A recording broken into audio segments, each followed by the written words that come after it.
আসসালামু আলাইকুম। Hello everyone. আমরা কেউ ভালো নাই, আসলে কি বলবো, কোথা থেকে শুরু করব ভাষা খুঁজে পাচ্ছি না। তো গতকালকে দুপুরে যে বিমান ক্র্যাশ হয়েছিল, তো হচ্ছে গিয়ে এত এত মানুষ মারা গেছে। তো আসলে এতটা খারাপ, মানুষ মারা গেলে তো খারাপ লাগে অবশ্যই, কিন্তু সেখানে যদি শিশু হয়, বাচ্চা হয়, তাহলে কেমন লাগে বলুন তো। আমরা যারা মারা আছি, আমরা মায়েরা সবাই বাচ্চাদেরকে নিয়ে আতঙ্কে থাকি, কখন কি হলো, বাচ্চা কোন জিনিসটা খেলে ভালো থাকবে, কোন জিনিসটা পড়লে সুস্থ ফিল করবে, কোন জায়গাটাতে গেলে বাচ্চা ভালো কমফোর্টেবল মনে করবে। তো আমরা সারাক্ষণ কিন্তু বাচ্চার মায়েরা এগুলা ভাবি, কিন্তু যেই মায়েরা সকালে বাচ্চাদেরকে স্কুলে দিয়ে গিয়েছে, কিন্তু আবার আনতে যাবে আর বাচ্চাদেরকে পেলো না, এটা কতটা কষ্টকর। একটা সন্তানের লাশ বাবা মায়ের কোলে, সেটা যে কতটা কষ্টকর। এমন অনেক মানুষ আছে যারা বাচ্চাদের লাশটাও খুঁজে পায় নাই। তো আসলে আমার গতকালকে মানে সারাদিন আমি যখন থেকে এটা জানতে পারছি তখন থেকে যে কি পরিমাণে খারাপ লাগতেছিল, মানে কিরকম যেন একটু পরপরই গায়ের লোম সব কাটা দিয়ে যাচ্ছে, আর চোখ দিয়ে মানে অনর্গল পানি পড়তেছে, কি বলবো, এতটা খারাপ লাগতেছে। আর আমার মেয়ে তো একদম ভয়ে একাকার হয়ে আছে, ও বলতেছে মাম্মি আমি আর স্কুলে যাব না। ও আজকে স্কুলে যেতেই চায় নাই, তাও জোর করে পাঠাইছি। তো এরকম কিন্তু অনেক বাবা মারা আছে যে গতকালকে কিন্তু বাচ্চারা স্কুলে যেতে চায় নাই, তাদেরকে কিন্তু জোর করে পাঠানো হয়েছে। দেখা যায় যে এরকম অনেক সময় বাচ্চারা সকালে ঘুম থেকে উঠতে চায় না, আমরা অনেক বকাবকি করি, তারপর টেনে হিঁচড়ে বাচ্চাদেরকে তুলি ঘুম থেকে, তারপর হচ্ছে কি স্কুলে পাঠানোর জন্য অনেক তাড়াহুড়ো করি। বাচ্চারা বায়না করে যে মা আমি আজকে যাব না, মাম্মি আমি আজকে যাব না, কিন্তু আমরা তারপরও তাদেরকে কিন্তু পাঠাই। তো যেই মারা গতকালকে এরকম জোরপূর্বক বাচ্চাদেরকে স্কুলে পাঠাইছে, তারা এখন যে কিভাবে মনকে সান্ত্বনা দিবে আমি এটাই বুঝতে পারছি না। হয়তোবা তারা শুধু এটাই ভাবতেছে যে কেন যেতে দিলাম, কেন এরকম হলো।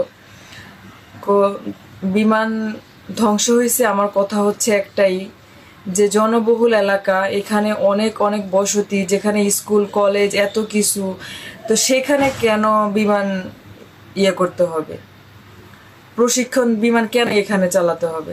আমার কথা হচ্ছে প্রশিক্ষণ বিমান তো অন্য ফাঁকা জায়গায় নিয়েও তো প্রশিক্ষণ করা যায়, প্রশিক্ষণ নেওয়া যায়, এটা এখানে কেন আনবে। আমার কথা হচ্ছে এটাই। আপনারা যদি আমার কথার সাথে একমত হয়ে থাকেন তাহলে আমাকে জানাবেন।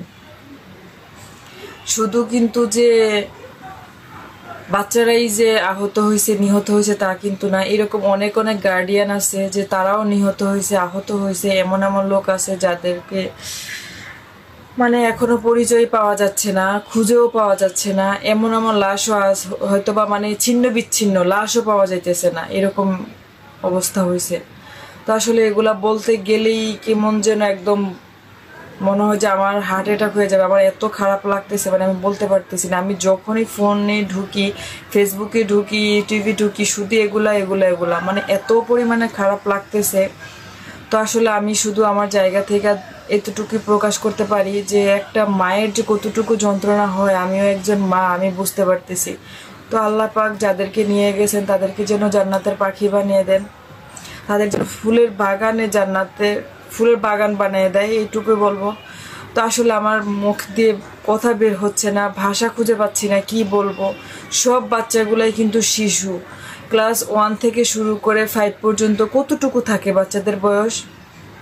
যারা 6-7-এ পড়ে তাদেরও দেখা যায় যে 10 কি 11 বছর বয়স থাকে, কিন্তু যেসব বাচ্চাগুলো ক্লাস 1 থেকে 5 পর্যন্ত থাকে তাদের কতটুকু বয়স থাকে। কোনো বাচ্চা আছে হয়তো বা 4 বছর, 3.5 বছর, 3 বছরই তো আমরা বাচ্চাদেরকে স্কুলে দিয়ে দেই।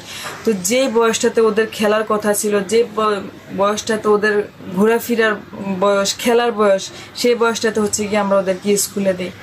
তো আজকে সেই বয়সটাতে এসে তারা আল্লাহর পাকের কাছে পাখি হয়ে চলে গেছে। এটা আসলে নিজেকে নিজেই সান্ত্বনা দিতে পারছি না, আরেকজনকে কিভাবে সান্ত্বনা দিব। যে মারা বাচ্চাদেরকে হারিয়েছে তারা কিভাবে তাদের মনকে সান্ত্বনা দিবে, তারা কিভাবে তাদেরকে বুঝাবে, আমি এটাই বুঝতে পারছি না। আল্লাহ পাক যেন তাদের সবাইকে ধৈর্য তৌফিক দান করেন, ধৈর্য দান করেন, আমরা শুধু এতটুকুই বলতে পারি। তো আমি হয়তো আমরা রাস্তাঘাটে অ্যাক্সিডেন্ট হলে সেটাও মনেরও বুঝ দিতে পারি যে না, আমরা আজকে বের হয়েছি, হয়তো বা এটা একটা অ্যাক্সিডেন্ট হয়েছে। কিন্তু স্কুলের এইটা হচ্ছে আমার মনে হয় বাংলাদেশে এই ফার্স্ট টাইম হচ্ছে গিয়ে ধ্বংস হয়েছে স্কুলের উপরে বিমান। তো আমি আসলে এতটা খারাপ লাগতেছে, সারা রাত ঘুমাতে পারতেছি না। আমি শুধু বারবার আমার মেয়ের মুখের দিকে তাকাইতেছি। আমার বড় মেয়ে যখন স্কুলে যায়, ও তো এরকম স্কুলে যায়, এই যে দোলনায় বাচ্চারা খেলতেছিল, সাথে সাথে নাকি প্লেন হচ্ছে গিয়ে হওয়ার পরে হচ্ছে গিয়ে এটা লাশ সব উড়ে গেছে, মানে ছিন্ন বিচ্ছিন্ন হয়ে গেছে। কি আমার কথা মুখে আটকে যেতেছে, মানে আমার গা কাঁপতেছে, আমি বলতে পারতেছি না। আর ওইসব বাচ্চাগুলো কেমন করছে।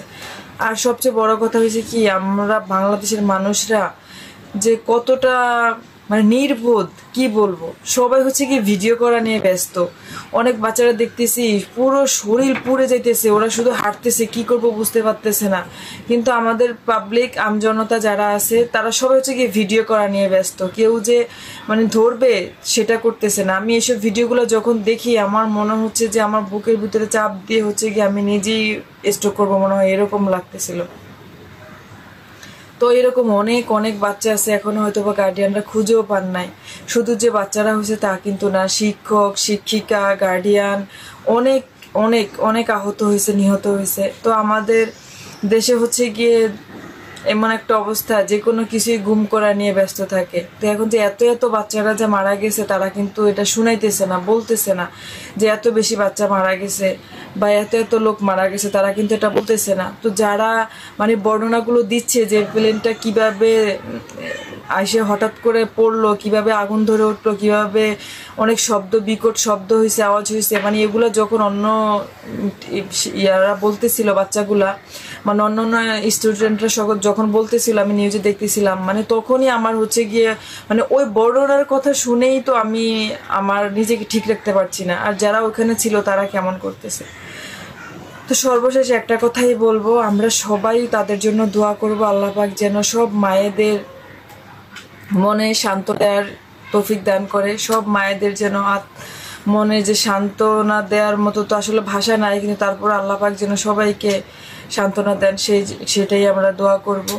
আমরা সবাই সবার জন্য দোয়া করব, আল্লাহ পাক যেন সব বাচ্চাদেরকে যারা অসুস্থ অবস্থায় আছে হসপিটালে সবাই যেন সুস্থ হয়। এই গরম, যে টানাপোড়েনে গরম চলতেছে আজকে কতদিন, এই গরমে আমরা বাসায় ফ্যান ছেড়ে থাকতে পারতেছি না। আর এই গরমে পোড়া ঘা যাদের, তারা কেমন ছটফট করতেছে একমাত্র আল্লাহ পাক জানে। আর হচ্ছে গিয়ে যে কষ্ট পাচ্ছে সেই বুঝতে পারছে যে কতটা কষ্ট হচ্ছে।